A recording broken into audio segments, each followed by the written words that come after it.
Mega brothers megastar Chiranjeevi, power star Pawan కళ్యాణ్లతో multi starrer చేస్తానంటూ ప్రముఖ నిర్మాత, రాజ్యసభ సభ్యుడు టి సుబ్బిరామిరెడ్డి చేసిన ప్రకటన మెగా అభిమానుల్లోనూ, టాలీవుడ్ సినీ జనాల్లోనూ ఎంతో ఉత్కంఠను పెంచింది. ఇక ఈ సినిమాను త్రివిక్రమ్ డైరెక్ట్ చేస్తారని సుబ్బిరామిరెడ్డి చేసిన ప్రకటన సినిమాపై మరింత హైప్ క్రియేట్ చేసింది. సినీ జనాలందరూ సినిమా ఎప్పుడు సెట్స్ మీదకు వెళ్తుందా అని ఎంతో ఆసక్తితో వెయిట్ చేస్తున్నారు. తాజాగా ఈ సినిమాకు సంబంధించి ఫిల్మ్ నగర్లో ఆసక్తికరమైన కథనాలు వినిపిస్తున్నాయి.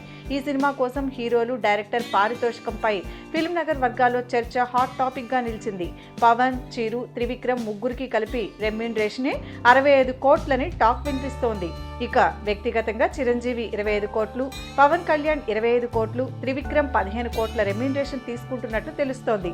మరి ఈ ముగ్గురి పారితోషికమే ఇంతుంటే సినిమా నిర్మాణానికి ఇంకెంత ఖర్చు పెడతారోనని ఫిల్మ్ నగర్ వర్గాలు చర్చించుకుంటున్నాయి.